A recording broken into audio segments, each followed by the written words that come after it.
In this video, I'm going to explain what makes a hearing aid a good one. Welcome to EMA and Dan. If you're new here, my name is Daniel and a very warm welcome. I'm a hearing care professional and the owner of Ear Studio in Castle Hill in Sydney. But more importantly, I spend my days helping people, not just to hear better, but actually to understand better and leave behind the challenges of hearing loss. And in this channel, I break down how hearing really works, how the hearing care landscape looks in Australia, and what you can do to get the best possible outcome. Now, I invite you to follow along in this journey. So, you may have heard a friend or friends talk about hearing aids, and the talk is which one is the best. The manufacturers of hearing devices, they release new hearing aids very frequently, like every couple of years or so. But what truly makes a hearing aid a good one, or the best one? And today, this is exactly what I want to break down. Firstly, I'd like you to stop thinking about the hearing aid as one product. Rather, think of it as a final product with lots of ingredients. In that way, it's a little bit like a burger that you can buy at a restaurant. You know there are good ones and there are not so good ones. And we could ask, what makes a burger a good one, a bad one, or a great one? On surface level, the ingredients are all the same, right? There's a bun, a patty, some sauce, maybe some bacon, cheese, and pickles. So let me take this as an example and translate it into hearing care. I often hear in my day-to-day from patients that I see that are looking for a second opinion, I bought the best hearing aid that was available.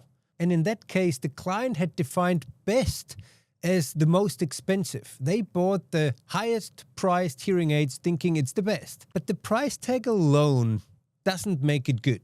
It's like buying a burger in an airport cafe. It may be very expensive, but it may not be the best burger you've ever had. The hearing aid final product consists of various different things. So let's get back to the hearing devices.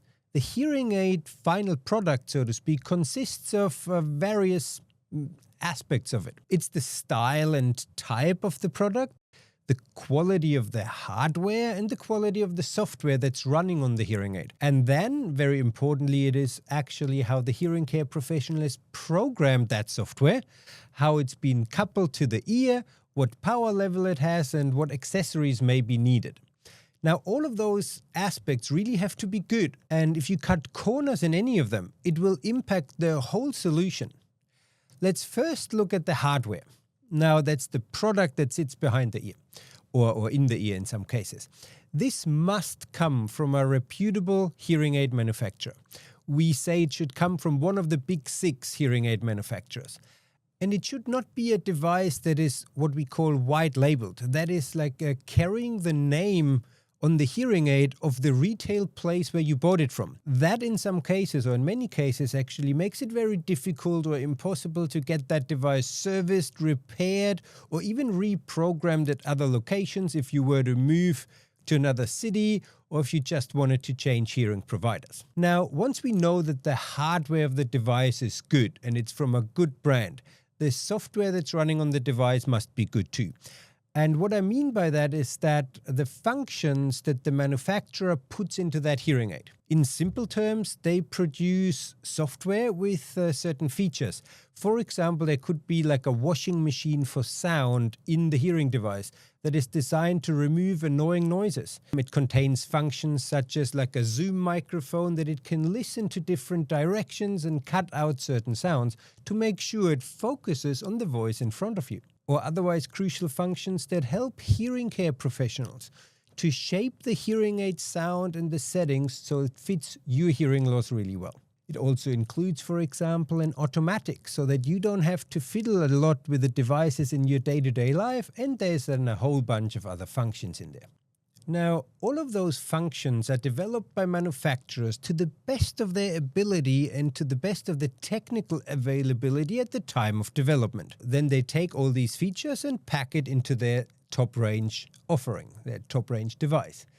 But then they also offer these devices spec down, so spec down versions of the top range, and that is to make the devices cheaper and more affordable. If you opt for a lower or mid-range device, some of those functions may have been restricted, are not in there altogether, and cannot be used to their full potential. In that aspect, we must be honest, it's a little bit like you get what you pay for. There will be a dedicated video and more details on that aspect coming soon. So the software running of the device, as we said, must be good and meeting the needs of your hearing loss. But then the most important part is the programming of those devices. So to speak, the cooking and assembling of the burger. Let me get back into that example. In restaurants, there's a recipe for every dish. And how good the dish turns out really depends on how well each chef or the restaurant follows the recipe, or how much of the recipe they may cut out to make it quicker, cheaper to produce, and to increase the restaurant's profits. And that's the same for hearing aids, exactly the same. The recipe for hearing aids is called best practice principles. It's a set of recommendations of what the audiologist must do to get the most out of the hearing aid for their patient. Now, these best practice principles were developed by independent institutions in the audiology space, and they can be applied to any product, any manufacturer, so to speak. Now, following those best practices means that I, as a hearing care clinic owner, have to buy certain equipment so that I can do these required measurements that the best practice principles kind of recommend, and those measurements take a lot of time. We usually spend around 6 to 8 hours of clinical time with each patient in the first 2 months when they're getting hearing aid, and that is across the fitting and a few follow-up appointments. Then, every year, and this is as important as the best practice fitting in the beginning, we will follow a service checklist throughout the year. It's a little bit like pilots coming into land. They have to follow certain procedures, prepare the cabin, things like that. And it's the same here. Each year, we see the client every 4 to 6 months and go through a list of service items that we need to go through to ensure everything stays up to date and 100%. Now, if I cut out any of those hours in the initial fitting phase or in the aftercare phase, or if I choose not to buy certain equipment so I can't do certain measurements, it means that I, as a clinic owner, or my colleagues that work with me, don't have the time or devices available to program the hearing aids to your hearing loss perfectly. And the result is that you don't hear as well as you could. And you may have bought great ingredients by purchasing top-range technology, but it wasn't cooked, so to speak, according to the recipe. So the outcome is not what you were expecting. Now, to help you how to identify how your hearing aid has been prepared and making sure it's been done the right way, we've created a checklist outlining how we implemented those principles. Now, if you want one of those, just email me on dan@earmandan.com.au and I'll send you a copy. Now, a final word, and I'll finish with that. Following those best practice principles is nothing that is prescribed by anyone in the private market. No one really forces a clinic to buy the required equipment and to follow those best practice principles to a certain degree, or to implement a process and allocate enough time that allows the clinician to complete all those aspects. So each clinic has to choose and can choose how much of these principles it wants to follow. And here it really pays to take note of who owns the company and what their intentions are. You know, like a huge multinational publicly listed company may have different intentions or ideas than a small independently owned hearing clinic, and the other way around. Now, for our clinic, we have decided to fully commit to following these best practice principles to a T.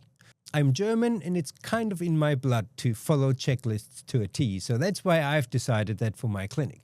It really just gets the most out of the devices for every patient. Now, to show this commitment, we have joined the Hearing Up Network. And that's a group of clinics who have voluntarily committed to providing hearing care according to these standards of best practices. This network was originally founded in the US by Dr. Cliff Aud. You may have heard of him. If you just Google his name on YouTube, you'll find him very quickly. And he's rolled this network out in Australia as well. Now, if you're interested which clinic in Australia are part of that network, you can find a link to a provider finder in the description of this video. What I'm going to do in the future is I'll take these best practices, each item of those, and I'll explain them to you in detail and why they matter in that instance. In the meantime, if you've got any questions, please feel free to reach out and let me know. Just send me an email. And until the next video, I wish you all the best and bye-bye.